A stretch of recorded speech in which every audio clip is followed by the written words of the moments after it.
और आपने स्क्रीनशॉट ले लिया होगा, लिख लिया होगा, प्लेट फ्लिप होगी, पैनल दिखेगा और पैनल के साथ टॉप कॉल्स का स्टिंग भी आ जाएगा। Sachin good morning. सचिन क्या पिक किया आपने? Good morning Anuj ji, good morning Ashish ji, good morning to all the panelist. मैंने चूज किया है ऊनो मिंडा के फ्यूचर्स को। जिस तरीके से फ्राइडे के सेशन में एक काफी कॉन्फिडेंट ब्रेकआउट इसने 1100 के हर्डल के ऊपर डिस्प्ले किया है, क्लोजिंग भी उसी के आसपास हुई है, काफी कंफर्टेबल क्लोज है, प्लस लॉन्ग एडिशंस काफी शानदार है। इसके एडीएक्स में भी जिस तरीके से बदलाव है, मुझे लग रहा है ये मोमेंटम कंटिन्यूड रहना चाहिए। So on the higher side 1200 से लेके 1240 तक की अपसाइड यहाँ पर एक्सपेक्टेड होगी। सो खरीदारी करनी है ऊनो मिंडा के फ्यूचर्स में। स्टॉप लॉस आपको 1105 पे लगाना है on closing basis. Okay, Uno Minda ये हो गई सचिन के पिक। पहले चलें बॉश पे। सचिन, चार्ट के समीकरण कैसे हैं? अक्षय जी, प्राइस स्ट्रक्चर काफी शानदार रहा है। इनफैक्ट ये स्टॉक अपने सेक्युलर बुल रन में वेल लॉक्ड इन रहा है। एक अच्छा करेक्शन इसने कुछ महीने पहले देखा था, लगभग 38,000 40,000 से एक करेक्टिव मूव अनफोल्ड हुई थी। वो करेक्टिव मूव 26,000 के आसपास खत्म हुई है और वहां पर एक ट्रिपल बॉटम फॉर्मेशन हुआ है, जो एक नया नया हायर बेस एस्टैब्लिश होने के संकेत है।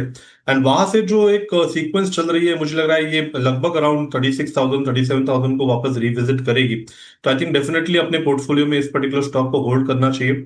ट्रेडिंग के लिहाज से ज्यादा मोमेंटम होता नहीं है काउंटर में, बट अगर इस पर्टिकुलर न्यूज के वजह से कुछ ट्रिगर मिले तो आई थिंक इमीडिएट मोमेंटम 34,300 तक नजर आ सकता है।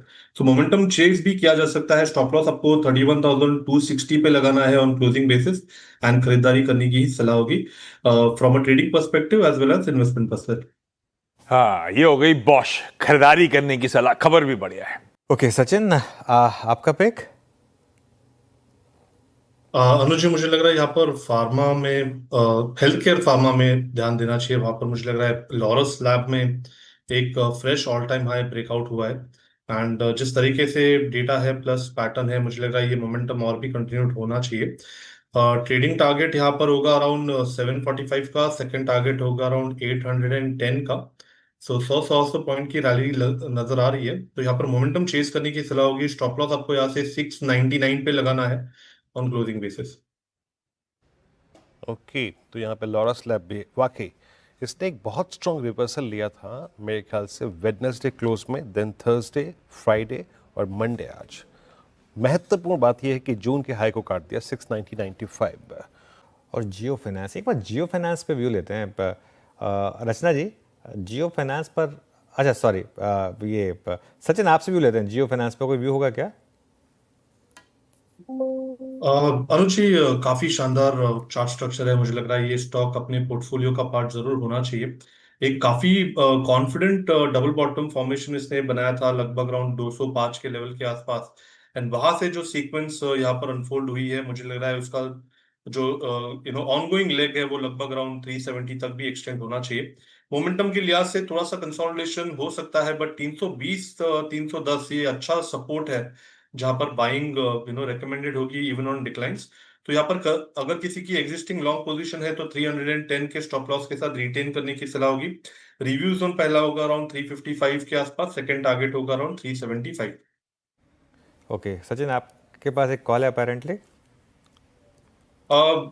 अनुज जी, यहाँ पर ध्यान फार्मा पे ही है। and मुझे लग रहा है यहाँ पर डिवीज लैब में भी जिस तरीके से कंसोलिडेशन हुआ था पिछले 5 हफ्तों में, नैरो रेंज बॉडीज यहाँ पर नजर आए थे, बट सारे वीकली क्लोजिंग्स अपने 5 वीक एक्सपोनेंशियल मूविंग एवरेज के ऊपर ही सस्टेन थे। एंड जिस तरीके से इसके वीकली एडीएक्स पे एक ब्रेकआउट नजर आ रहा है, मुझे लग रहा है जल्दी ये स्टॉक 7,050 के पार हो जाना चाहिए। तो यहाँ पर मोमेंटम चेस करने की सलाह होगी। डिविज लैब के फ्यूचर्स में अभी तक जो उसने लो बनाया है 6670 पे, वहीं पे आप स्टॉप लॉस लगाए। ट्रेडिंग का पहला टारगेट होगा अराउंड 6830 पे, सेकेंड टारगेट होगा अराउंड 6955 पे। यहाँ पे दिवीज लैब में ओ एडिशंस अभी के वक्त। सचिन तेरा एक बार आप कमेंट्स को देखिएगा। सिमंस, कमेंट्स, एलएनटी सब स्ट्रॉन्ग मूव जनरेट कर रहे हैं। कमेंट्स है डे हाई, कैसे अप्रोच करेंगे आप इस स्टॉक को? 3384, ये अगर जोन काट गया 3380 3510 का, तो क्या प्रोजेक्शन है इस स्टॉक पे? वीरेंद्र जी, इनफैक्ट पिछले हफ्ते ही काफी शानदार ब्रेकआउट रैली यहाँ पर नजर आए थे एंड डिस्क्लोज होगा कि हमने हमारे क्लाइंट्स को भी ये रिकमेंडेशन दी है। दोनों चार्ट स्ट्रक्चर्स काफी शानदार है। मुझे लग रहा है कमिंस में एक एलिवेटेड बेस बन चुका है 3300 के आसपास। तो आई थिंक जब तक ये पर्टिकुलर बेस टूटता नहीं है नीचे में, मुझे लग रहा है ये मोमेंटम जो मिला है पिछले हफ्ते वो कंटिन्यूड ही रहना चाहिए। प्रोजेक्शन है कि लगभग अराउंड 3500 से लेके 3570 तक की अपमूव यहाँ पर अनफोल्ड हो रही है। तो यहाँ पर मोमेंटम चेस करने की ही सलाह होगी। स्टॉप लॉस आप 3305 पे लगाए ऑन क्लोजिंग बेसिस।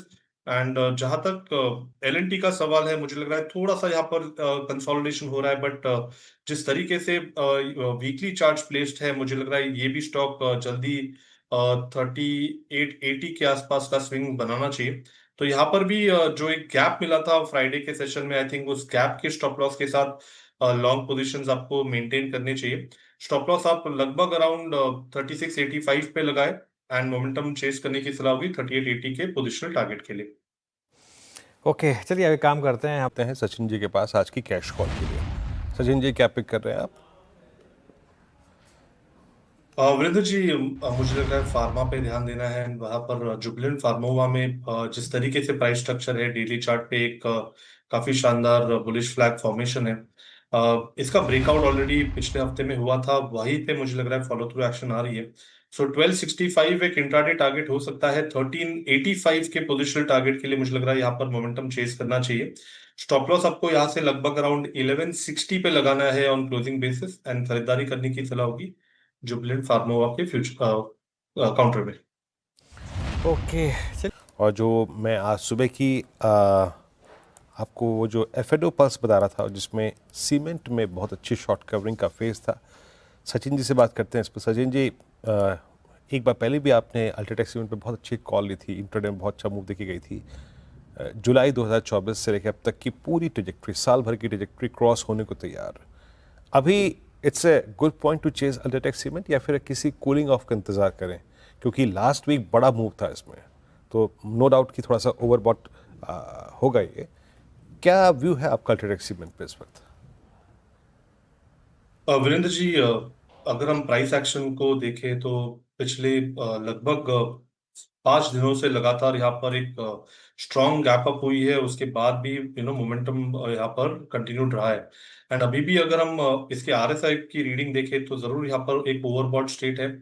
इसका जो लाइफ टाइम जोन है वो लगभग अराउंड 12,300 450 के आसपास का ही है। तो मुझे लग रहा है अभी भी थोड़ी सी हेडरूम अवेलेबल है। जिस तरीके से एडीएक्स ने आज ही ब्रेकआउट दिया है 25 लेवल के ऊपर, तो आई थिंक ये पर्टिकुलर मोमेंटम थोड़ा सा स्ट्रेच होना चाहिए on the higher side. So I think 12,450 530 ये दो टारगेट्स के लिए यहाँ पर मोमेंटम अभी भी चेस किया जा सकता है। स्टॉप लॉस आपको लगभग अराउंड 12,130 पे लगाना चाहिए। जहां पर एक 60 मिनट स्विंग इसने बनाया था ब्रेकआउट के बाद, तो मुझे लग रहा है वो एक ड्यूरेबल लेवल हो सकता है। बट डेफिनेटली स्ट्रक्चर काफी कॉन्फिडेंट है। वीकली मंथली चार्ट्स पे भी जिस तरीके से डेटा है, आई थिंक जल्दी ये स्टॉक 12,800 13,000 के आसपास स्विंग करना चाहिए। ओके, सचिन जी, आप क्या पिक कर रहे हैं? ऑप्शन से बताइए। वीरेंद्र जी, यहाँ पर मुझे लग रहा है बीडीएल में प्राइस एक्शन काफी अच्छी रही है। इनफैक्ट अगर वहां पर 1900 का हर्डल अगर हम देखें तो इसने अच्छी तरह पार किया है अभी अभी। तो यहाँ पर 1900 का कॉल ऑप्शन मुझे लग रहा है चेस करना चाहिए। 104 के आसपास ये ट्रेंड हो रहा है। स्टॉप लॉस आपको लगभग अराउंड 86 पे लगाना है। पहला टारगेट होगा अराउंड 142 का, पोजिशनल टारगेट होगा अराउंड 170 का। खरीदारी करनी है बीडीएल के 1900 के कॉल ऑप्शन में। ओके। एक सचिन, आपने क्या पिक किया? अनुज जी, मेरा ध्यान फार्मा सेक्टर पे ही है। मुझे लग रहा है वहां पर थोड़ा सा जिस तरीके से मोमेंटम मिल रहा है, अभी भी हमने देखा था कि औरो फार्मा एक अच्छी तरह ट्रेंड हो रहा था on the higher side. Cipla में मुझे लग रहा है एक अच्छा ब्रेकआउट बन सकता है। 1500 के आसपास का एक अच्छा फ्लोर इसने एग्जिबिट किया है। अपने शॉर्ट टर्म एवरेज में ऑलरेडी एक अच्छा कन्वर्जन है एंड प्लस एडीएक्स में एक ब्रेकआउट हो रहा है। तो आई थिंक 1565 के टारगेट के लिए यहाँ पर मुझे लगा है सिप्ला के फ्यूचर्स को कंसिडर करना चाहिए। On the lower side stop loss आपको लगभग अराउंड 1510 पे लगाना है ऑन क्लोजिंग बेसिस एंड खरीदारी करनी है सिप्ला के फ्यूचर्स में 1565 के टारगेट के लिए। ओके सिप्ला हो गया 1510 पे डे हाई पे ट्रेड करता हूँ। और कोई सरप्राइज पैकेज इसमें अगर है तो हिंद कॉपर 283। डायरेक्टर साहब ये बताइएगा, ये बैन में नहीं गया होगा मेरे ख्याल से, अब तो नहीं होगा ये मेरे ख्याल से वेडनेसडे थर्सडे में था, अब तो शायद नई सीरीज़ है, होगा भी नहीं। बट सचिन, हिंदुस्तान कॉपर क्या क्लीन चार्ट मेटल्स में लग रहा है क्या वो 10 दिसंबर 2024 का स्विंग हाई 294 295 उस जोन की तरफ जा रहा है? जी बिल्कुल विरोध जी, मुझे लग रहा है काफी कॉन्फिडेंट ट्रेंड रही है एंड काफी कंसिस्टेंट रही है। इनफैक्ट जिस तरीके से इसकी चाल रहती है, 4 दिन के तेजी के बाद 4 दिन का कंसोलिडेशन जरूर नजर आता है। तो आई थिंक यही एक रिपीटेटिव बिहेवियर रहा है काउंटर का। जिस तरीके से इसने फ्लोर एलिवेट की है फिलहाल 270 के आसपास, तो मुझे लग रहा है अगर डिक्लाइंस होते हैं तो आई थिंक रिवॉर्ड को इस अपॉर्चुनिटी बेटर होगी। ऑन द हायर साइड जो हर्डल है स्टॉक में वो लगभग अराउंड 300 के आसपास है। उसके पहले मेजर कोई हर्डल नजर नहीं आता। तो डेफिनेटली इसमें लॉन्ग पोजीशन रिटेन करने की सलाह होगी। स्टॉप लॉस आप 268 के आसपास ही लगाए। अगर डिक्लाइन होते भी है तो मुझे लग रहा है खरीदारी करने का एक बेहतरीन मौका होगा 300 के लक्ष्य के लिए। ओके, मीन वाले वो पैनल को स्क्रीन पर रखिए, इस शो को समेटेंगे। मानस जी और सचिन जी हमारे साथ कंटिन्यू करेंगे। होते हैं सचिन जी के पास उनके ट्रेड्स पिक करने के लिए। सचिन जी क्या पिक कर रहे हैं आप?